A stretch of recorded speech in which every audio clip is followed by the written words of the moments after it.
Antes disso, vamos ficar um pouquinho aqui em Mateus 14. Em Mateus 14, 22, perdão, diz assim que Jesus compeliu, ordenou, amém, aos discípulos que entrassem no barco. Para quê? Para que eles chegassem do outro lado, na outra margem. O barco, meu irmão, normalmente, como a própria arca de Noé, é um símbolo da igreja. Amém? Amém. Então a Bíblia está dizendo que foi Jesus que convenceu você a entrar nesse barco. Para quê? Para atravessar para o outro lado. Que lado é esse? É o lado onde não haverá mais choro, não haverá mais dor. É o lado onde todo joelho se dobrará diante da presença do Senhor. É o lado onde não haverá sol nem lua, porque o Senhor será a luz do lugar. Amém, igreja? Mas entramos no barco, porque Jesus mandou. Diga para o seu irmão: foi Jesus que te convenceu a entrar no barco. Amém? Aí eu vou lhe dizer um negócio que talvez você vá achar estranho. A responsabilidade é dele com todos aqueles que aceitaram entrar no barco e continuar no barco. Amém? Aí, no verso 23 diz assim, que os discípulos foram e Jesus subiu ao monte a fim de orar, sozinho. E caindo a tarde, estava ele lá, só. Quando eu olho para esse versículo, eu lembro da maior verdade que existe na nossa Bíblia. Tudo que Deus conquistou para que você hoje pudesse chamar a Deus de Pai, foi conquistado pura e simplesmente por Jesus. Amém? Em Isaías 65 ele diz: eu sozinho pisei o lagar, e não havia comigo braço nenhum humano. Muitas vezes, meu irmão, nós subimos no púlpito, nós se vangloriamos de muitas coisas, das quais, na verdade, nós não temos condição nenhuma de se vangloriar, porque tudo foi feito por Ele, por Jesus. Nós costumamos ler o Evangelho de Lucas e outros evangelhos que dizem que Jesus foi ao Getsemane orar, e ele pedia para os discípulos: orem comigo, uma hora pelo menos. E ele ia lá e orava, e quando ele voltava, os discípulos estavam dormindo. Você conhece essa passagem? Aí ele levanta, desperta os discípulos, ele vai lá, ora de novo. Quando ele volta, os discípulos estão dormindo de novo. E aí nós dizemos assim: os discípulos eram fracos, eram frouxos, estavam dormindo. Não, meu irmão, os discípulos eram homens de Deus. Eles só estavam dormindo porque a opressão que se abateu sobre o jardim era tão tenebrosa que homem nenhum conseguiria suportar, só Cristo. E o Cristo, quando suportou, suou sangue, tamanha sua agonia. Os discípulos não tinham o que fazer a não ser dormir, porque não conseguiriam, homem nenhum conseguiria permanecer acordado no jardim, porque quem tinha que pisar o lagar era Jesus, sozinho. Um dia, conversando com um colega, com um irmão aqui de Casa Branca, eu disse para ele: a minha congregação. Aí ele disse assim: ah, é tua, a igreja é tua. Eu falei: não, irmão, estou dizendo a minha congregação por uma questão de carinho, de amor. Você por acaso me viu andando pregado na cruz alguma vez na rua? A igreja, claro, é do Senhor. Tudo é do Senhor. Amém? Então tudo que nós conquistarmos foi porque ele conquistou primeiro.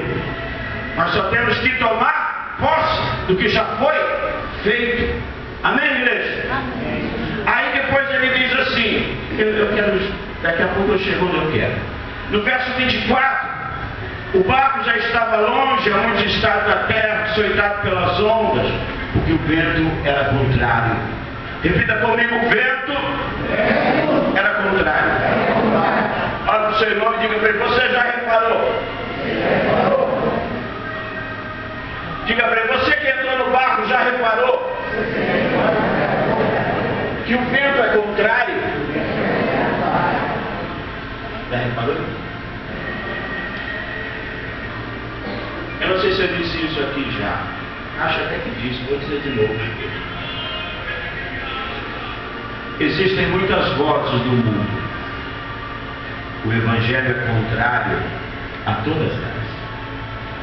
O Evangelho é contrário a todas as vozes que existem, que ecoam no mundo. Por isso é que ele é revolucionário. Por isso que os sábios até hoje se prostram diante da sabedoria de Jesus. Escrevem livros aí, Jesus, o maior psicólogo do mundo, o maior não sei o que do mundo.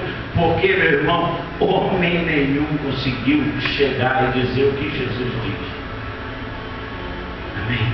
Se você for ver todos os líderes espirituais do mundo, sejam cristãos ou não, vá ler a obra deles. Saiu daqui. O Evangelho é contrário a tudo que o homem diz. A tudo que o mundo diz. As pessoas dizem assim, a voz do povo é a voz de Deus. Eu vou dizer para você, toma cuidado, que muitas vezes nem a voz do povo de Deus é a voz de Deus. Você quer um exemplo? Eu tenho algumas anotações aqui. Por exemplo, o mundo diz, viva a vida. Amém? Já ouviu isso? O Evangelho diz, morra. Amém? Morra, porque aquele que perder a sua vida, encontrará. O mundo diz, você é o maior. O Evangelho diz, seja o menor. Tem um prêmio em talento, troféu talento, os melhores do ano. Se fosse evangélico de verdade, seriam os menores do ano. Aquele que quiser ser o maior, seja o menor. Sirva aos outros. E Jesus não manda a gente fazer nada que ele não tenha feito. Amém. Jesus é o diácono dos diáconos. Amém, igreja? Amém. Eu já fui diácono, meu irmão, e eu não sei aqui, mas na minha igreja, de um tempo para cá, de um bom tempo para cá, todo mundo era obreiro, ninguém queria ser diácono mais. Jesus falou, não, eu quero ser diácono. Porque a palavra diácono quer dizer servo. Ele é o diácono dos diáconos. Ele é rei dos reis, senhor dos senhores, mestre dos mestres. Mas ele disse, eu quero ser servo. Amém, igreja? Amém. O mundo diz assim, comigo, você já disse isso essa semana. Tem gente que já disse isso essa semana. Comigo, só uma vez. Amém, crente? E continua dizendo isso. Comigo só faz uma vez. Jesus disse 70 vezes 7. E quando ele usa o número 7, ele está querendo dizer uma infinidade de vezes. Amém, irmãos? O mundo diz assim, eu amo quem me ama. Jesus disse, ama o teu inimigo.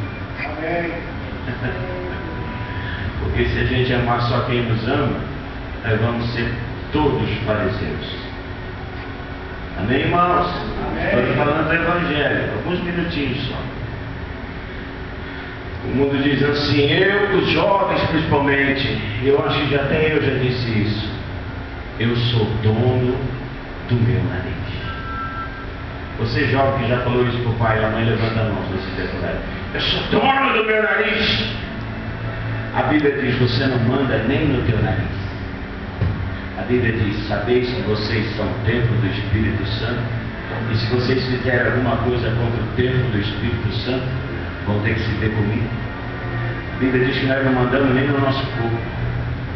Amém, igreja? Amém. Nós não mandamos nem em nós, nem no nosso corpo. Olha o que a Bíblia está dizendo: aquele que ferir o templo, aquele que destruir o templo do Senhor, o Senhor o destruirá.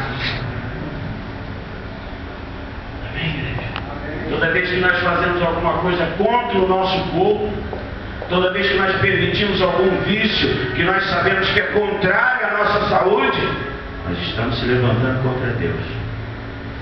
Evangelho do Senhor Jesus. A Bíblia diz: o importante é você. O mundo diz: o importante é você. A Bíblia diz, o Evangelho diz: negue-se a si mesmo. Amém. Amém. E para terminar, esses dias eu estava na internet e eu vi no Twitter a frase de um membro da Quadrangular, jovem. Ele está fazendo alguns negócios que tem lá no Twitter, que eu não entendo muito bem, meu irmão. É um negócio lá. E ele é tipo de nossa comunidade, né? Eu tenho orgulho de ser evangélico. Eu disse: eu nunca escutei uma frase tão imbecil na minha vida, em 12 anos de igreja, do que essa. Eu tenho orgulho de ser evangélico. Se você tem orgulho de ser evangélico, meu irmão, com todo respeito, vai se converter. Porque ou você é orgulhoso, ou você tem orgulho, ou você é crente. Se é uma coisa com a qual o evangelho não combina, é com orgulho. Porque quando eu começo a ter orgulho, eu começo a achar que eu sou melhor que o outro. Aí fica esse bando de santos que tem por aí, que olham para as pessoas e dizem: você não é digno de buscar Deus com essa roupa, você não é digno de entrar na igreja desse jeito. Quando eu começo a ter orgulho de ser evangélico, eu acho que eu sou melhor que o outro. Quando eu começo a ser melhor do que o outro, eu começo a virar preconceituoso. E aí eu tenho que entender que o que fez com que Hitler matasse milhões e milhões de judeus no forno, queimasse-os no forno, ele fazia isso porque ele tinha orgulho da sua raça, orgulho de ser o que era. Amém? Paulo diz diferente. Paulo diz assim: se eu tenho que me gloriar em alguma coisa, eu me glorio na cruz do Senhor Jesus. Você não pode se orgulhar de uma coisa que você nunca fez. Nós precisamos acabar com esse tipo de coisa. Amém? Precisamos acabar com esse negócio de orgulho de ser crente. Esses dias eu fui numa igreja e todo mundo... O que acontece com toda a igreja, né? Tem 10 pessoas na igreja, aqueles que estão lá acham que são melhores do que os que não vieram. E eu sempre digo: nós estamos na igreja não é porque nós somos melhores, é porque nós somos necessitados. Amém. Amém. O homem não tem do que se gloriar. O homem, o crente, não tem do que se orgulhar. Se você acorda 4 horas da manhã para orar, acorda pelo poder do Espírito Santo. Sem o Espírito Santo você perde a hora e dorme até o meio-dia. Se você tem condição de ler a Bíblia e entender, você o faz pelo poder do Espírito Santo. Se você tem condição de jejuar 24 horas por dia, você o faz pelo poder do Espírito Santo, que foi derramado por causa da cruz de Cristo. Amém? Aí como que interessa, irmão? Nós lemos 2 textos que mostram os discípulos no barco, mostram os discípulos no mar e mostram os discípulos enfrentando tempestades. Amém? O que difere Mateus 7 de Mateus 14 é que na primeira vez as potestades do vento e do mar se levantaram contra os discípulos, os impedindo de chegar ao lugar que eles deviam chegar. Mas Jesus estava com eles. Na segunda ocasião, eles estavam sozinhos. Quando na primeira